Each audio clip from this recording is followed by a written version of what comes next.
Most favorite son of Manuel. Being the only son, so I guess I can assume that. I want to keep it right, because when also know my dad, you will know that my dad is always a person who had a great sense of humor. So I don't want, I'm sure hindi na siya gusto mo na nagasubuan us. So I want to keep it right.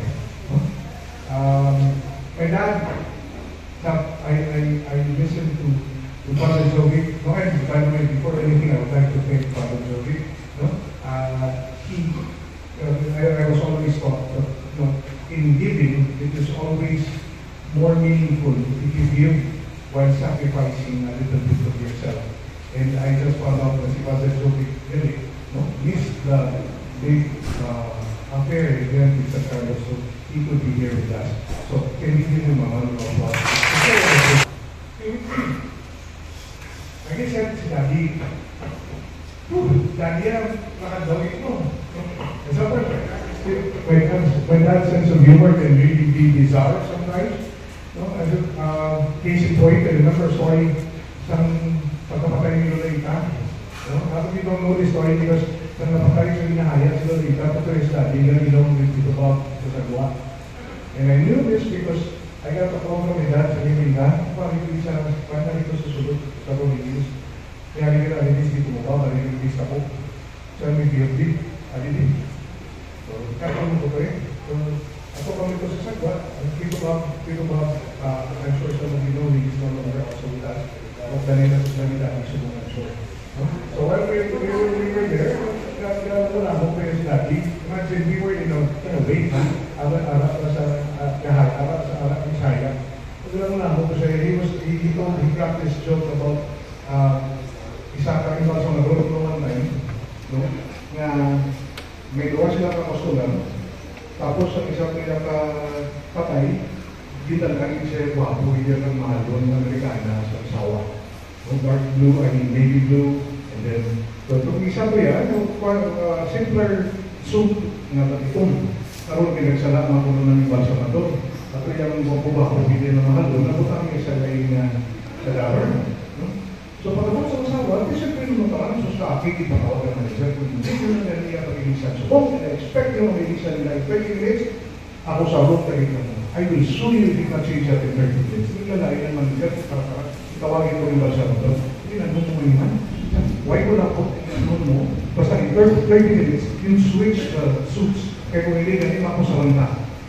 So 25 minutes ka lang pag-check up sa manager, tapos na, bilhin siya sa balsa mo doon yung so yun natin.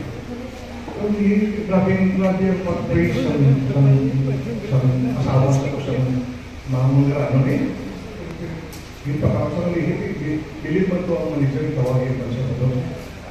Friend, pasalamat ko kanina. Pwede ko siya. Kaya naman po na 20 minutos lang, may lisan mo ang buwan patay. Kaya ginagawa ko nga. Parang simple, itis ko na lang ang ulos ng buwan.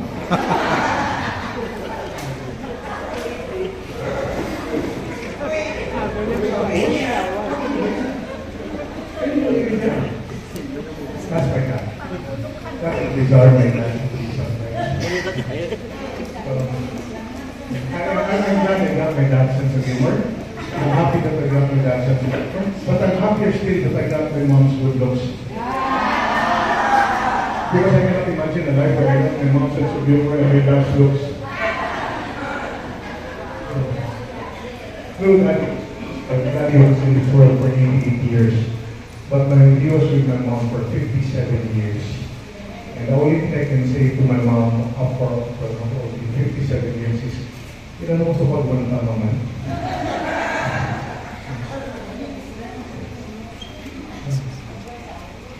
My mom told me about the first words that came into my mind was my dad's favorite song. And now, yes, so I think what I know I'm looking at each other on the board. Okay, that was my dad's favorite song.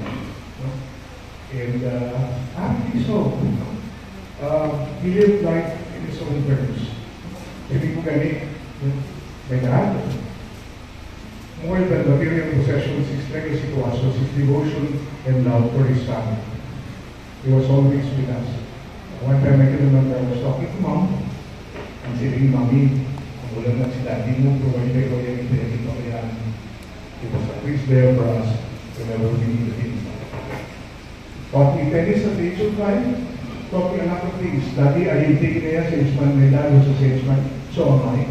And he taught me a lot of things about salesmanship. If I'm successful right now, where I am right now is because of my dad. Two things I can remember that my dad taught me. Every time you go to a new place, you're a stranger in that place, you want to eat good food, cheap food, and clean food, ask the taxi driver where he eats his lunch. And true enough, everywhere I go, I've been all over the Philippines with my job before in LG.